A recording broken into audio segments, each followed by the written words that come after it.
शर्जील मेमन साहब ने भाई कहा कि आज के इस फैसले से गुड टू सी यू की झलक नज़र आ रही है और यानी फुल कोर्ट का जो फैसला है 5 के मुकाबले में 8 जजेस का फैसला, तो पीपल्स पार्टी इसका मतलब ये कह रही है कि जजेस में धड़ेबंदी है सुप्रीम कोर्ट के फैसले के बाद, ऐसा लगा?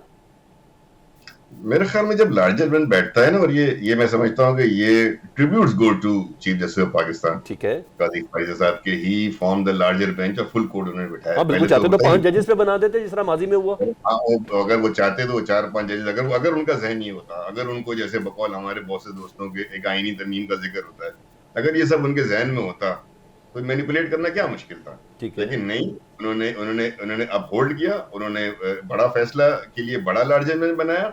इससे पहले भी लार्जर बेंच बनाया 2 दफा, इससे पहले तारीख में लार्जर बेंच तो पता नहीं कब बना था। तो हमें सबसे पहले तो इसमें जो है ना वो ट्रिब्यूट देने चाहिए। ठीक है, उन्होंने एक नई रवायत को भी जन्म दिया है कि और वो उसके चीफ जस्टिस होते हुए इख्तलाफी नोट के अंदर मेंबर बने, माइनॉरिटी में चले गए, लेकिन उसके बावजूद खंदा पेशानी के साथ उन्होंने उस पूरी बेंच को लेकर चले और फैसला आया। और वैसे भी रहा भाई, अब तो 3 रुकनी कमेटी बनाती है ना बेंच, अब सिर्फ काजी साहब का तो नहीं है ना, अब तो 3 रुकनी जस्टिस मुनीर, जस्टिस दोनों शामिल है। फुल कोर्ट या लार्जर बेंच का जजमेंट तो डिसीजन तो जाहिर है उनकी मर्जी उनसी हुआ होगा ना, इससे पहले भी वो कर चुके हैं। ये नहीं कि पहली दफा किया, ये सेकंड टाइम हो गया ना। बिल्कुल, तो ये एक अच्छी रवायत है।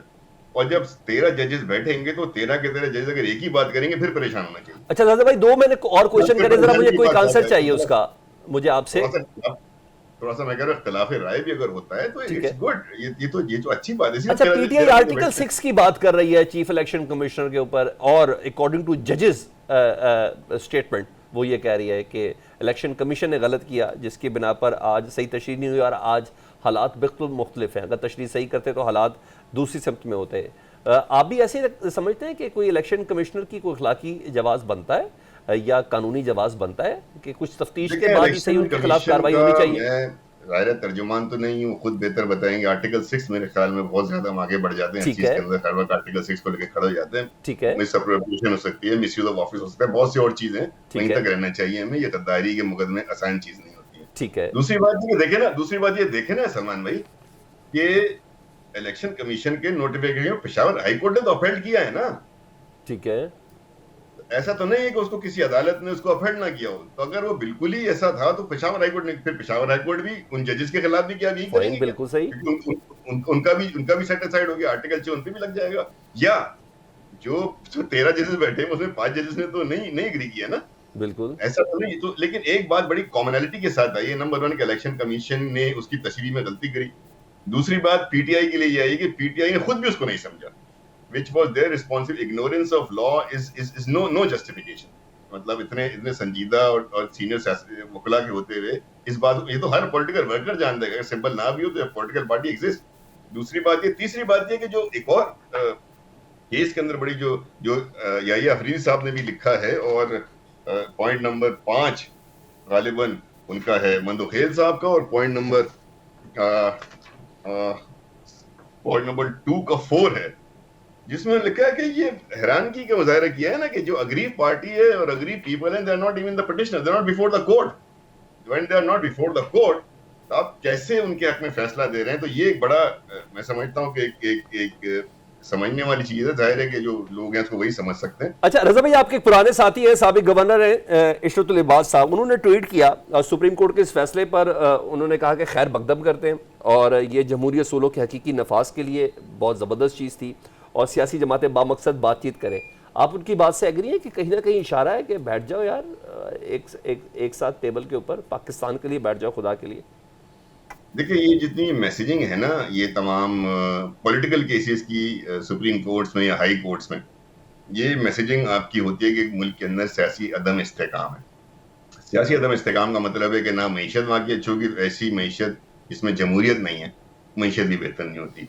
तो ये साहिब राय सबकी यही है कि डायलॉग होने चाहिए, और डायलॉग के जरिए ही, देखिए ना आज हमारे मुल्क में क्या हो रहा है, वो फिल्म है ना कभी खुशी कभी गम, जी, मतलब कभी खुशी है कभी गम है, आधा मुल्क खुशी में जा रहा है, अपना मुल्क गम में चला जाता है।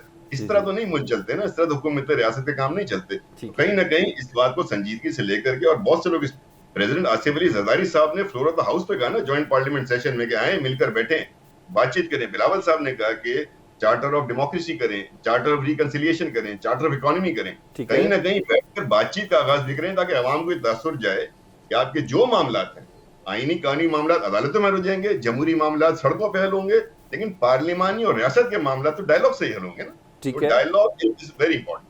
अच्छा, इस सिचुएशन में पीपल्स पार्टी क्यों ऐसा लग रहा है जैसे सबसे ज्यादा तगड़ी पोजीशन पे चली गई है? क्योंकि जरदारी साहब का भी कहना है कि मुस्लिम लीग नून से हुकूमत नहीं चल रही, हुकूमत बनाना और गिराना हम जानते हैं, ये तमाम चीजें कहीं ना कहीं इत्तेहाद को खतरे में तो नहीं डाल रही? मैं समझता हूँ कि हर सियासी जमात को अवाम का नुमाइंदा होना चाहिए, और खसूसन बजट के बाद से जो बजट की तरमीम हुई हैं, जो टैक्सिंग का निज़ाम हुआ है, जिस तरह शहरी क्लास के ऊपर एक्स्ट्रा बर्डन आ गया है, बहुत ज़्यादा बर्डन आ गया है। मैं बहुत सी पर्सनल फैमिलीज को जानता हूँ जिनके लिए महीने का बजट बिल्कुल बहुत ऐसा ही मुश्किल है।